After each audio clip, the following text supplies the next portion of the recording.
예수님께서는 이 성전소란 사건 이후에 계속해서 이 종교 지도자들과의 논쟁을 하시게 됩니다.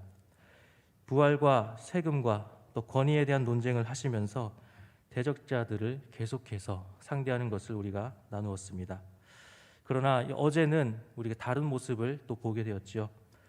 모든 계명 중에 첫 번째가 무엇인지 한 서기관이 나와서 예수님께 물었습니다. 예수님께서는 이 십계명에 관통하는 이 두 가지, 하나님에 대한 사랑과 또 이웃에 대한 사랑, 이 두 가지를 말씀해 주셨습니다. 이 두 가지는 따로 떼어놓을 수 없는 하나의 어떤 진리였습니다. 이웃에 대한 사랑은 하나님을 사랑하는 마음으로부터 시작이 되고, 또 하나님의 사랑은 이웃을 향해서 하는 그 사랑의 표현을 통해서 우리가 하나님에 대한 사랑을 나타낼 수 있다라는 것을 말씀해 주신 것이지요. 오늘은 예수님께서 당시 서기관들이 하는 말들에 대해서 말씀해 주고 계십니다. 35절에 이렇게 말씀하십니다. 서기관들이 어찌하여 그리스도는 다윗의 아들이라 하느냐라고 하셨습니다. 이 당시의 서기관들이 이러한 인식을 가지고 많은 사람들 앞에 말씀을 가르쳤다라는 것이죠. 이 당시 서기관들은 이 그리스도, 그러니까 메시아는 다윗의 자손으로 오실 것을 알고 있었습니다. 그리고 또 그렇게 가르쳤습니다. 성경에서 아들이라고 하는 이 단어는 흔히 우리가 생각하는 그 아들을 뜻하기도 하지만 자손 그리고 후손이라는 뜻도 가지고 있습니다. 그래서 이 다윗의 아들이라는 말과 다윗의 자손이라는 말은 상황에 따라서는 같은 뜻으로 우리가 이해할 수 있습니다. 예수님께서는 이 서기관들이 하는 말이 잘못되었다라고 하는 그러한 말씀을 하시기 위해서 이렇게 서기관들이 가르치는 것이 잘못됐다라고 이렇게 말씀을 하고 계시는 것이지만, 사실은 이 서기관들이 가르치고 있는 이 그리스도가 다윗의 아들이다라고 하는 이 말은 사실은 틀린 것은 아니지요. 그들은 그리스도가 구세주로서 또 정치적으로 위대한 어떤 전사, 어떤 군사적인 왕으로서 이 다윗 가문에서 나오는 그런 위대한 군사적인 왕으로 세워질 것이라고 생각하고 있었습니다. 그래서 예수님께서 예루살렘 성에 입성하실 때에 많은 이들이 호산나를 외치면서 예수님을 환호하는 그런 모습을 우리가 보았죠.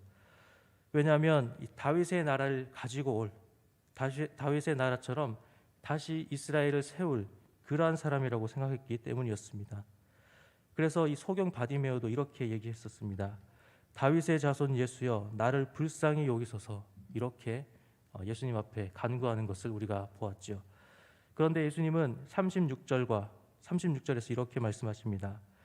다윗이 성령에 감동되어 친히 말하되 주께서 내 주께 이르시되 내가 내 원수를 내 발 아래에 둘 때까지 내 우편에 앉았으라 하셨도다 하였느니라 라고 말씀하십니다. 이 예수님의 이 말씀은 이 시편 110편 1편을 인용한 그러한 말씀입니다. 이 말씀은 이 다윗이 메시아에 대해서 어떠한 이해를 가지고 있었는지를 우리에게 보여주는 그런 말씀입니다. 다윗은 이 천상에서 어떤 벌어지고 있는 광경을 목격하고 또 고백하는 그러한 내용으로 이 110편을 이야기하고 있는데, 이 말씀에서 예수님의 어떤 십자가와 부활, 승천, 이어지는 구속 사건에 대해서 우리에게 예언해주고 있는 그러한 말씀이기도 합니다. 그래서 여기서 다윗은 여호와의 명령을 받는 그분을 주라고 고백을 하게 되는데, 이분이 바로 예수님이시죠. 이 서기관들은 이 구절을 메시아에게 명하시는 하나님의 말씀으로 이렇게 이해했습니다. 그래서 예수님은 다윗이 예언한 이 시편 110편이 메시아 예언의 시라고 한다면 어떻게 그 메시아를 다윗의 자손이라고 가르치는 것이 틀린 것이 아니냐라고 말씀하고 있는 것이죠. 메시아이신데 어떻게 다윗의 자손, 다윗의 아들이 되겠냐라고 이렇게 말씀하고 계시는 겁니다. 앞에서도 말씀드린 것처럼 이 말은 틀린 것은 아니었습니다. 예수님의 족보를 보면 분명히 다윗의 그 계보를 이어가고 계시지 않습니까? 그런데 왜 예수님께서는 이렇게 말씀하고 계실까요? 서기관들은 이 다윗처럼 메시아도 보좌에 앉아서 실제로 온 나라를 다스릴 위대한 왕으로 보았습니다. 성전을 세우고 이방인들을 정복했던 그 다윗과 같이 이 새로 오실 그 메시아 역시도 이 성전을 다시 세우고 또 이방인들을 몰아낼, 지금 이 로마의 지배에서 벗어나게 해줄 그러한 왕이라고 생각했기 때문입니다. 그러나 예수님은 이 성전소란 사건에서도 우리가 함께 나누었듯이 이 성전 제사에 꼭 필요했던 어떤 환전상이나 또 비둘기 파는 자들, 이러한 사람들을 다 쫓아내셨지요. 또 이 대제사장과 또 서기관들과도 계속해서 갈등을 빚고 있습니다. 거기다가 이 성전의 기능을 더 이상 성전의 기능이 없어질 것이다라고 하는, 또 이 성전의 멸망을 암시하는 듯한 그러한 말씀을 예수님이 하셨습니다. 그러한 것을 보면서 이 서기관들은 예수님은 메시아가 아니다라고 하는 그러한 생각을 또 확신을 하게 되었을 것입니다. 그래서 이 서기관들의 생각으로는 그들이 가진 틀 안에서는 이 메시아라고 한다면 절대로 그렇게 행동하고 말을 할 수가 없기 때문에 이 예수님에 대해서, 아주 메시아라고 하는 것에 대해서는 가능성을 전혀 생각하지 않는 그러한 생각을 가지게 된 것이죠. 이러한 반대되는 입장도 역시도 예수님도 마찬가지였습니다. 메시아이신 예수님은 이 다윗의 후손으로서 자신을 부인하시기보다는, 그러한 의도보다는 어떤 군사적인 왕으로서 오는 그 지금 서기관들이 가르치고 있는 그러한 메시아가 아니다라는 것을 말씀해 주시기 위해서 이렇게 사람들 앞에 서기관들의 가르침에 대해서 이렇게 말씀을 하고 계시는 것이죠. 다윗이 고백했던 것처럼 이 메시아는 다윗보다도 더 뛰어난 분이셨습니다. 하나님의 보좌 우편에 앉아서 하나님의 능력과 또 통치를 공유하는 그러한 분이십니다. 예수님은 서기관들의 이러한 잘못된 생각을 알려주시기 위해서 37절에 이렇게 말씀하십니다.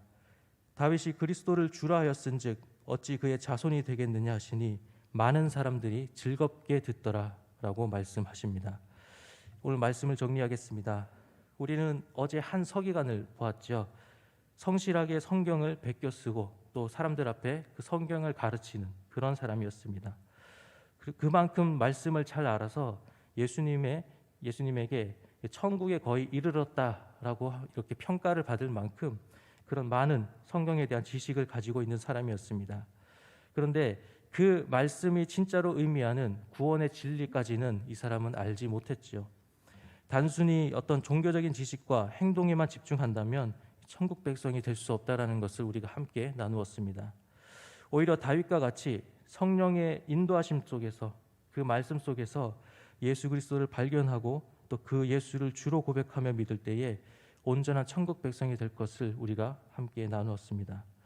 이러한 가르침 앞에 많은 사람들이 즐거움을 느낄 수 있었을 것입니다. 그래서 37절 마지막에도 많은 사람들이 기쁨으로 그 말씀을 들었다라고 말씀해 주고 있지요. 오늘 예수님은 이 서기관들의 잘못된 이러한 인식을 비판하고 계십니다. 그들이 가지고 있는 지식과 또 그 틀 속에 갇혀서 진정한 메시아를 이해하지 못하는, 받아들이지 못하는 그러한 서기관들을 비판하고 계시는 것입니다. 이 말씀을 오늘 우리에게 적용한다면 어떻겠습니까? 어떤 단순히 성경 지식으로 만족하고 또 어쩌면 형식적인 그런 종교 생활 속에서만 살아가고 있는 것은 아닌지 우리를 한번 돌아보아야 합니다. 신앙생활을 오랫동안 잘 해오고 있으시지만 또 우리 가운데 살아가는 삶 가운데서는 하나님이 원하시지 않는 어떤 시기와 질투 또한 미움이 있지는 않는지 우리가 우리 자신을 돌아보아야 할 것입니다. 우리의 살아가는 모습은 어떤 하나님이 원하시는 그런 구별된 거룩한 백성으로서 살아가지 못하고 있지만, 그럼에도 우리는 이미 많은 오랜 신앙생활을 통하여서 하나님이 나는 기뻐하는 삶을 살아가고 있다라고 하는 그러한 잘못된 생각을 혹시 하고 있지는 않는지 우리의 모습을 돌아보아야 한다는 것입니다. 오늘 예수님께서 서기관을 비판하신 것은 그들이 가지고 있는 틀 때문에 메시아를 온전히 이해할 수 없었던 것이었습니다.